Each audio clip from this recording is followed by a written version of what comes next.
Hi everyone, this is Kelsey and I'm the Vice Chief of Editing of the World Update.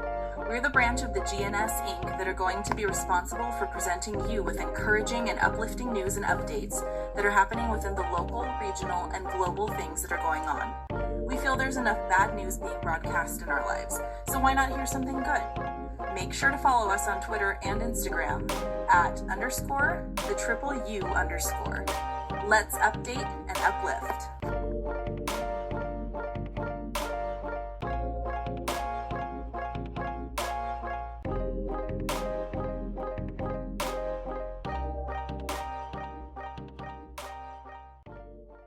Yo. Sit yo stankin' ass down and tune into the E.I.T.H.R podcast. My daddy D.Cal is talking. Bitch. So, let's start with the E.I.T.H.R.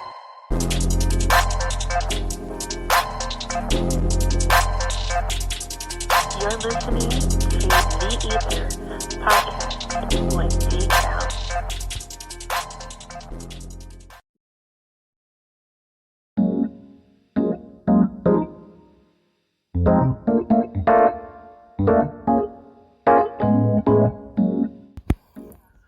Happy Monday, ladies and gentlemen. It is D.Cal hosting the E.I.T.H.R podcast here at the GNS HQ in Northern California. Thank you for tuning in to episode number 69. Giggity. For those of you who are returning listening to the podcast, I appreciate your patience, your consistency with hearing what it is that I have to say. For those of you who are new to the podcast, welcome. You can find the podcast anywhere you're streaming podcasts, Google Podcasts to Spotify to iHeartRadio.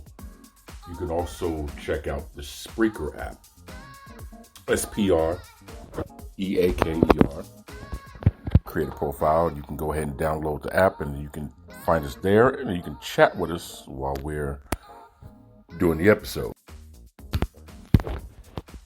The podcast, Elephant in the Room, where we talk about discussions and topics that are usually difficult for people to have within their inner circle because so many people tend to be short-sighted or one-sided or tunnel vision.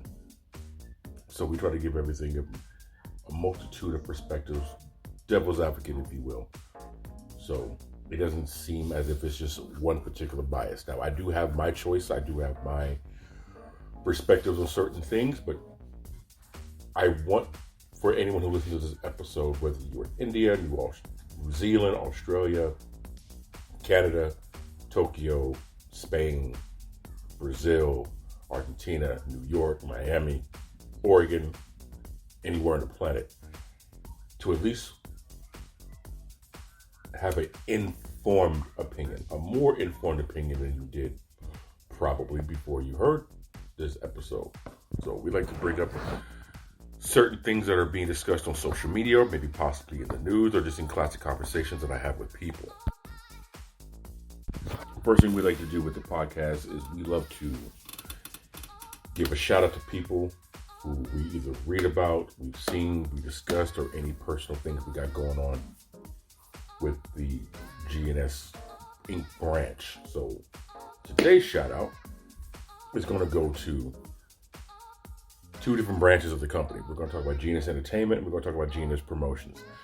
GNS Promotions is a promotional branch that's going to be dealing with, obviously, you guessed it, the promoting of not just our brand, but anybody who chooses to get involved with us promoting their product or service or whatever it is they have going on. So, as we mentioned in previous episodes on the podcast, we have a partnership with DoorDash.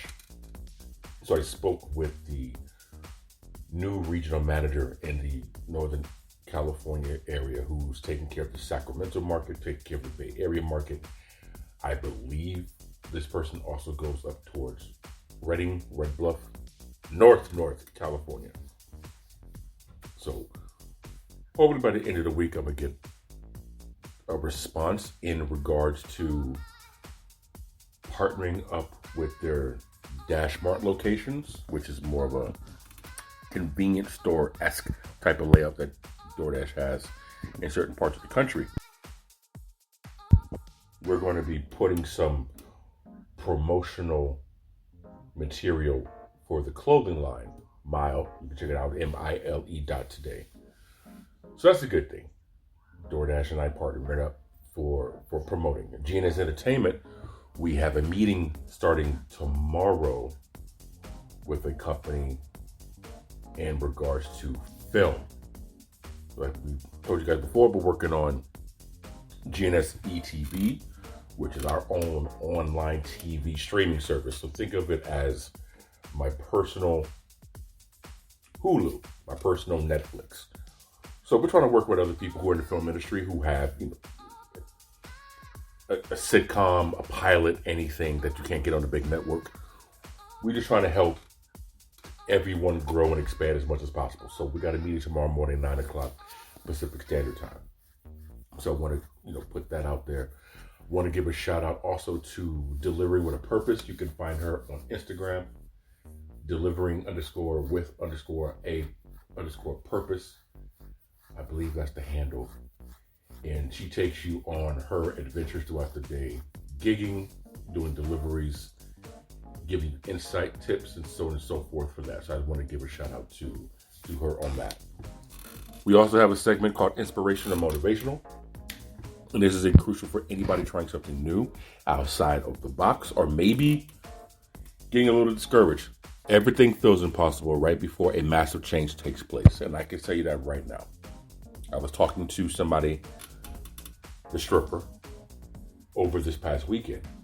It might have been late last week. And she made a very profound comment to me. And it was everything I have going on with the GNS Inc. She made a comment of, it's not like you don't know how to create a business. Because any type of entrepreneurial thing that I've got involved in, I was passionate about, legitimately, I've been able to make moves with it. So, listen, it might not go the way you wanted to in the beginning stages, but I'm telling you guys, it's body shots. You got to keep going for the kidneys. You got to keep going for the liver. You got to keep going to the stomach. Keep going to the midsection. If you keep attacking the body, the head will fall. Don't give up. And when you finally accomplish the shit, you're going to look back at that and be like, damn, that really wasn't that difficult. You had to figure out a way how to accomplish whatever you thought was impossible. We're going to get into some topics right after a word from our sponsor, so do not tune away from us, the E.I.T.H.R podcast. We'll be right back.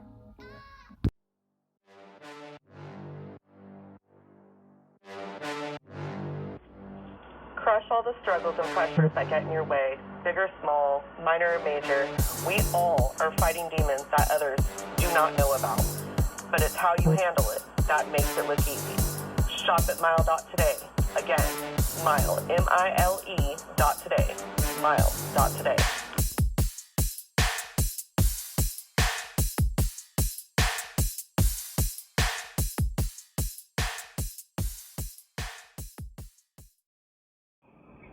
This is a GNS Entertainment exclusive.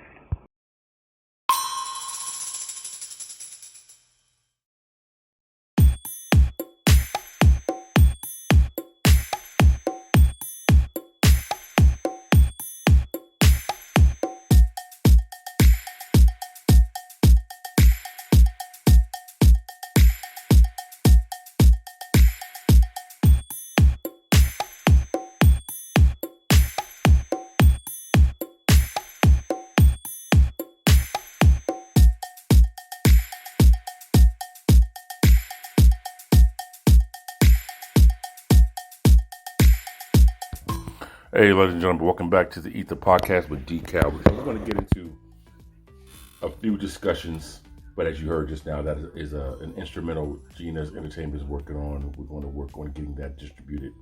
Hopefully, it'll get released by mid-February, so you'll be able to find it on your social media platforms, TikTok, Instagram, Facebook, so on and so forth. This past weekend, San Francisco 49ers took on the Philadelphia Eagles for the NFC Championship, which is kind of, listen, I'm not a Niner fan. I didn't watch the game. I did listen to it on the radio. From what I've heard from people who are Niner fans,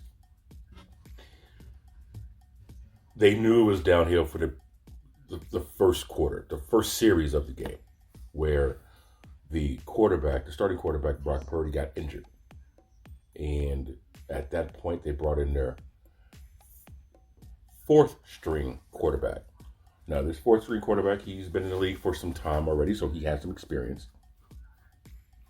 But once the backup to the backup comes in the game, man, you really know, okay, we don't have a shot at winning this game at all. I mean, unless the other team has like this massive just debacle of a collapse, you just know. You just know. So I want to say this. As a Raider fan, I'm going to keep my opinion very, very isolated away from this topic. But as a football fan, I'm going to say this. It fucking sucks.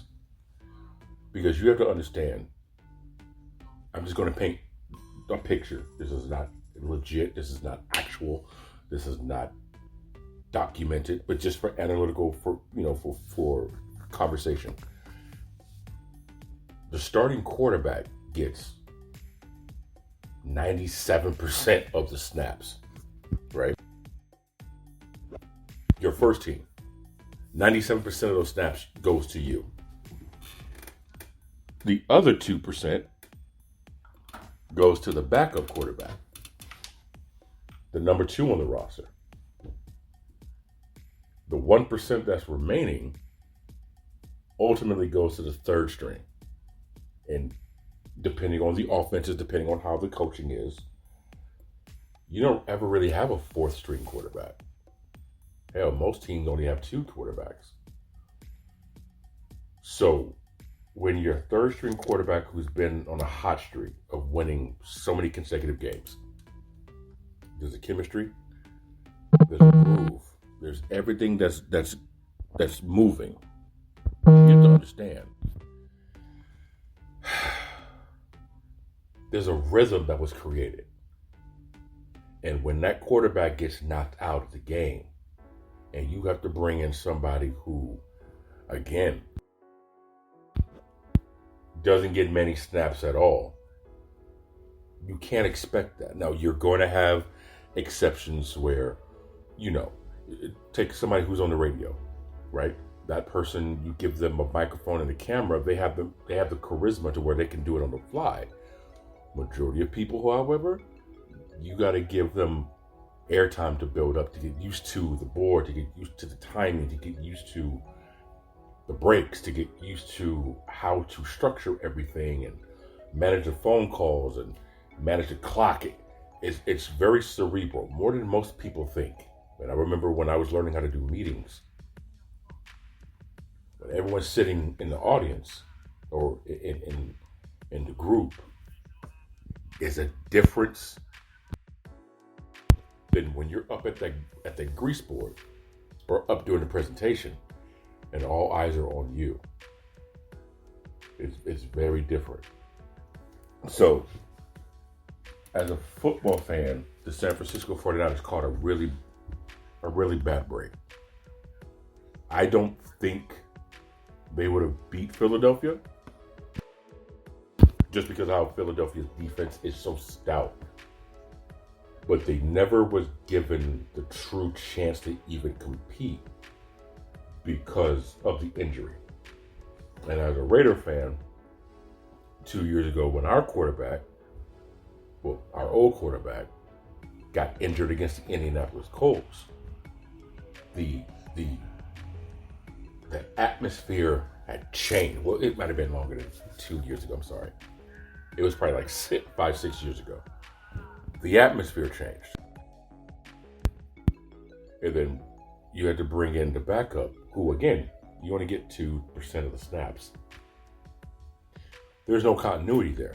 So I feel bad. And again, you're dealing with multimillionaires who are super athletic and they're trying to reach the championship and they're one game away.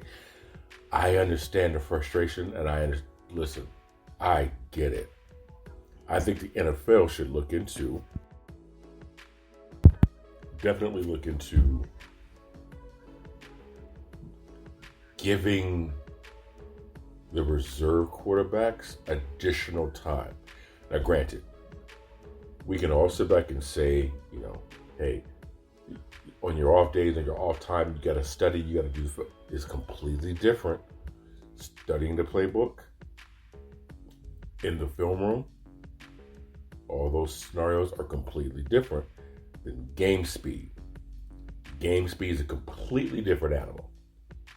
So I don't know what the solution is ultimately without being in those meetings to hear the ins and outs that the public does not hear. But I would liken to believe if you gave the backups and the third strings additional snaps with the starters, with the backups, that could end a lot of this inconsistency or this loss of hope people feel when the reserve or the reserve come into game.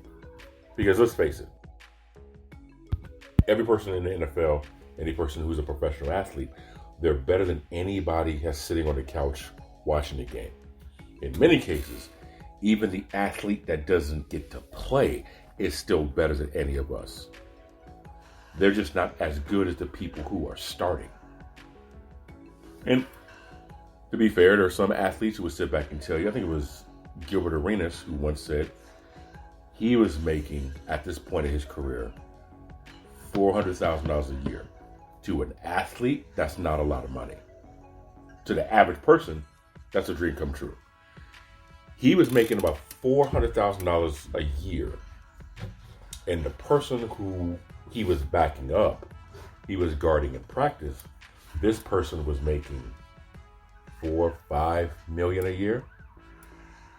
And the way Gilbert Arenas was telling the story, he was locking this dude down. Like, this dude couldn't do anything against him in practice. He was, as the saying goes, he was taking his lunch. To the point where the coach of the team had to say, enough. Meaning, and Steven Jackson, I believe Steven Jackson might have been the other person, or no, it wasn't Steven Jackson. E.I.T.H.R, I'm sorry. I believe it was E.I.T.H.R who was like, he'd been in a situation during practice too, where the backup is just embarrassing the starter. They can't do anything to this person. They can't get past him. They can't shake him. They can't do anything in regards to basketball. But the coach is literally like, I'm not going to bench my $5 million player for a $400,000 player. I don't care how good you are in practice. Stop showing him up. Because what you're doing also is you're making that player who's getting embarrassed, even though that person's making 90% more money than you, you're fucking up their confidence. And they need their confidence to be at a point to succeed. So, again, with the Niners and anybody else in the NFL, I feel the reserves need more reps. But then you're taking reps away from the starters. It's a very frustrating thing. When you talk about additional pressure, it just sucks. Look, I spent more time than I wanted to talking about the 49ers. I feel itchy because I think they're gross as a Raider fan. So we're going to change this subject real quick and come back to something a little bit more pleasant. It's the E.I.T.H.R podcast. We'll be right back. Hola, soy Henry de Nueva York y escucho el E.I.T.H.R podcast con mi amigo D.Cal.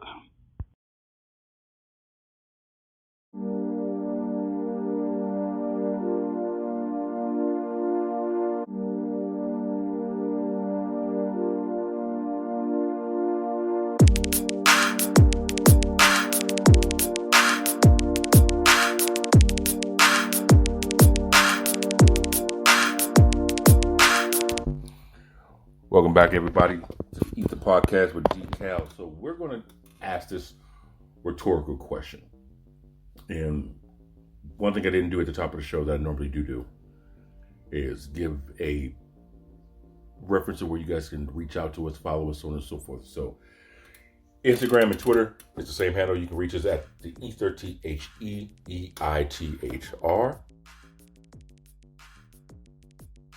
YouTube, The parent company, go ahead and do a search for the GNS Inc. THE, GNS INC.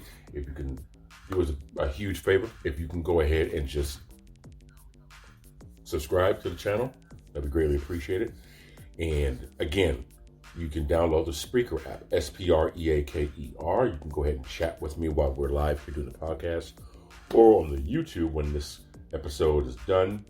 You're more than welcome to comment on what it was that you feel on any of the topics that we discussed here. Greatly appreciate that. So, I want to ask this question to everybody who's listening to the podcast right now. Have you ever had a good man, ladies? Fellas? If you have, what happened? Are you still with them? Are you no longer with them? Have you ever had a good man? Fellas? Ladies? If you have, are you still with them? Why are you no longer together? I feel from my experience, a lot of people chime in with the idea of what they think a good woman, a good man should be based on their expectation of. But very, very few have the experience to understand what it is. Ladies, if you ever had a good man in your life, or if you ever had a good partner in your life, why are you no longer with your partner if you're no longer with that person? Because if you truly think about it, if they were really good, you'll still be with them. Most cases, from my experience, from my observation,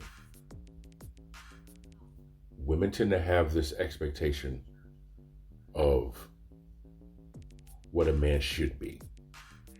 And I believe that their expectation of what a man should be is based on unrealistic factors, such as communication, being able to predetermine what it is that you need, what you want, income, status, transportation, living situation. There are a lot of confusion when it comes to a relationship, in today's world especially. A lot of women tend to want a relationship with a partner. Let's just use a man as an example. They want a relationship with a man who will be home at a certain time, who makes a certain amount of money, who knows how to communicate, knows how to talk, so on and so forth, but also will allow her to do whatever the fuck she wants to do. It's dominant, strong, independent woman, okay? And you want a man to be the dominant while allowing you to still be independent. The problem with that is an oxymoron. Because if you're an independent woman, you don't need the man because you're independent. The whole point of the relationship is to be codependent. Not to where it's a crutch, but to where you can depend on each other, whether it's emotionally, psychologically, financially, fill in the blank. I think a lot of women are being taught something that doesn't really make any sense. Again, when you speak on independent woman who has her own thing, that's good. But are you having your own thing because you want your own thing? Or are you having your own thing so when you meet somebody, you can compliment that person? I feel there's a lot of misunderstanding when it comes to what a relationship's supposed to be like.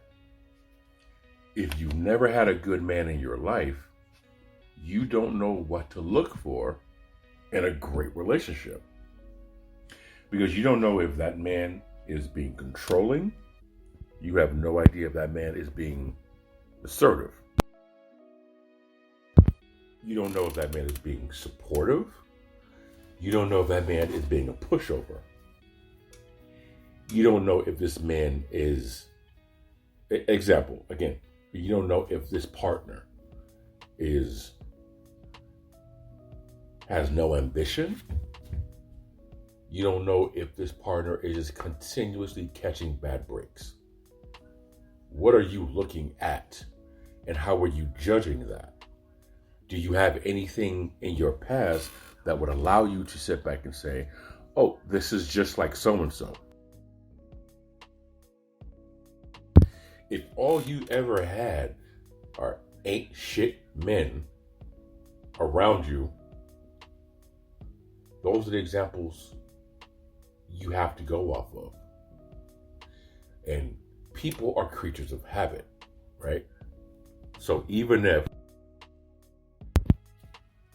a good man may fuck around and do some dumb shit that a bad man has done, that doesn't necessarily mean he's going to follow that same path.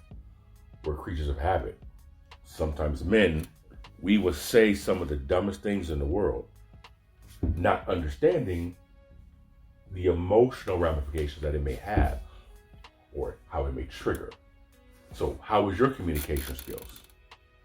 Do you see someone doing something and you immediately assume, oh, he's just like the motherfucker I was with before. Okay, so here's what I'm going to do. Because I've been in relationships where, because I talk to other women, purely strictly conversation, they might think I'm fucking these women.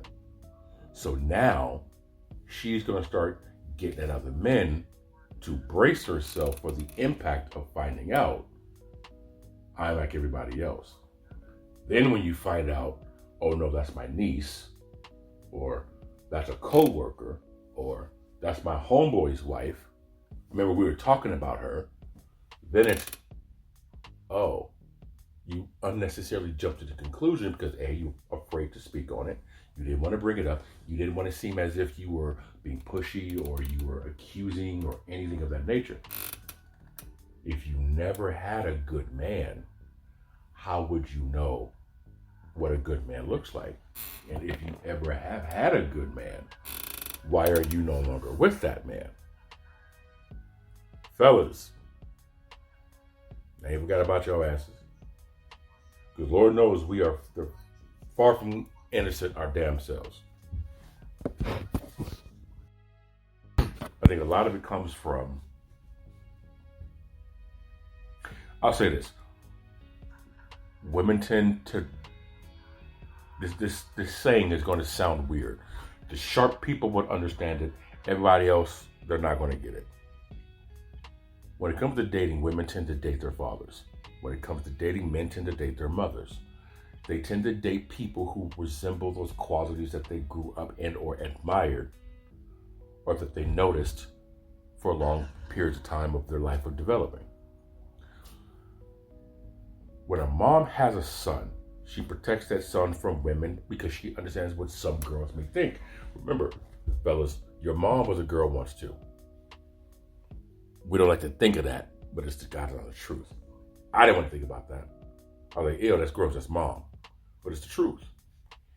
So when mothers coddle their sons, their baby boy, their precious bundle of joy, and all these fun things,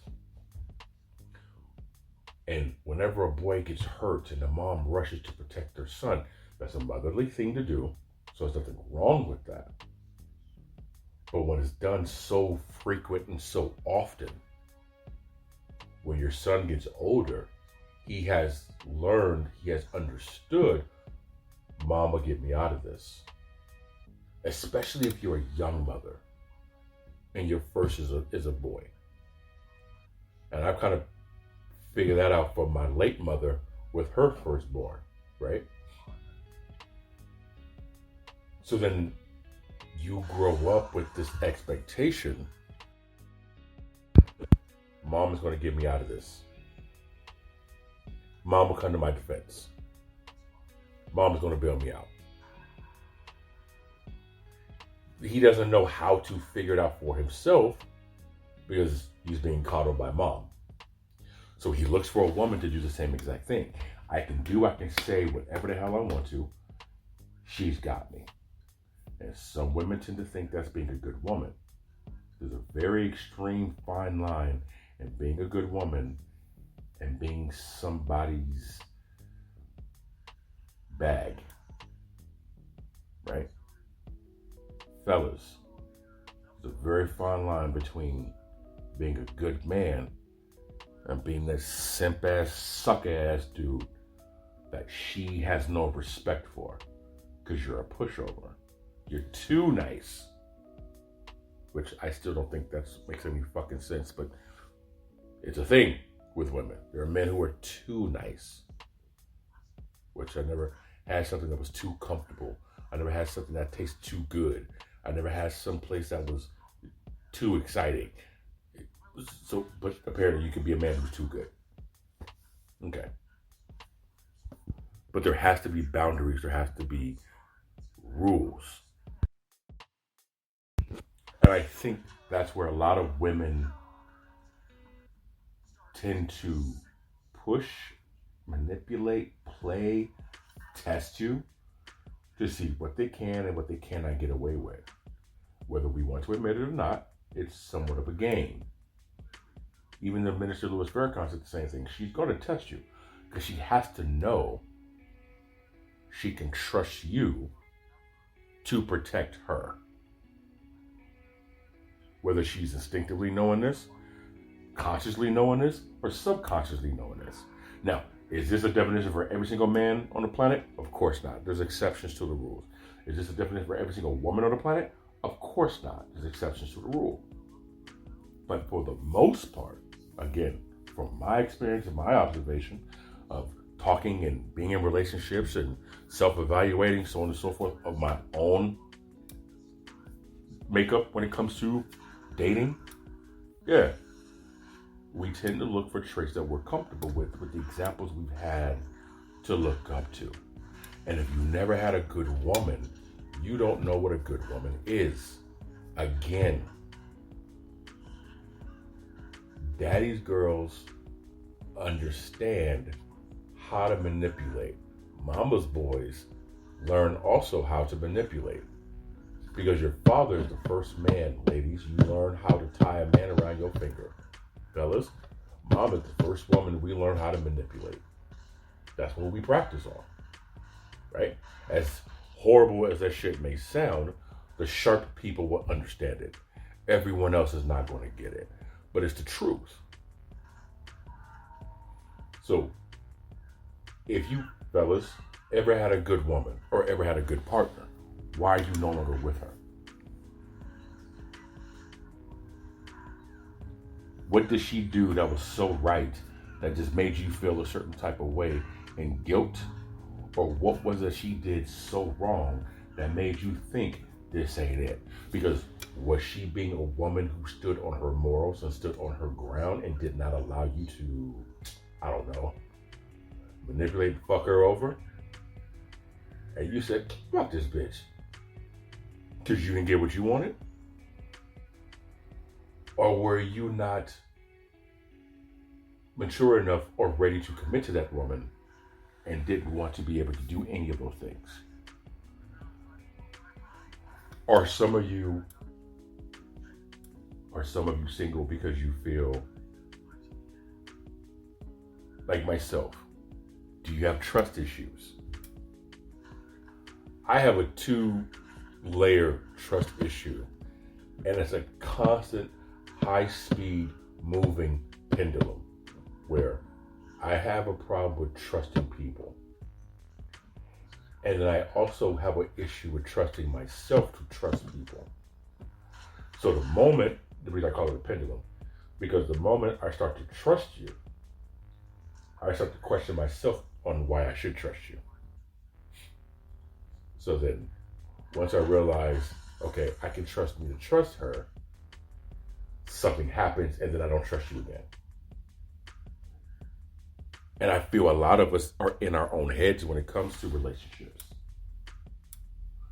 A lot of us also, in our own heads, we don't want to face the reality of rejection, right? Why do people cheat? Well, people cheat because they're not satisfied. I don't give a fuck how you break it down. I don't give a fuck how you explain it. You're not satisfied. That's the reason why people cheat. Why don't you communicate to your partner, as difficult as it's going to be? I have realized it will be way more difficult to tell your partner, look, I'm sorry, I don't think this is going to work out after you got caught cheating. Because you're not sorry you cheated. You're sorry you got caught cheating. That's going to be a way more of a difficult conversation to have with somebody. Listen, I'm not ready for moving forward. Because even though that's going to fucking suck and break somebody's heart, at least you were honest up front, and they have to respect that. Have to respect that. What do you guys think? Do you feel the expectations of relationships are kind of faulty?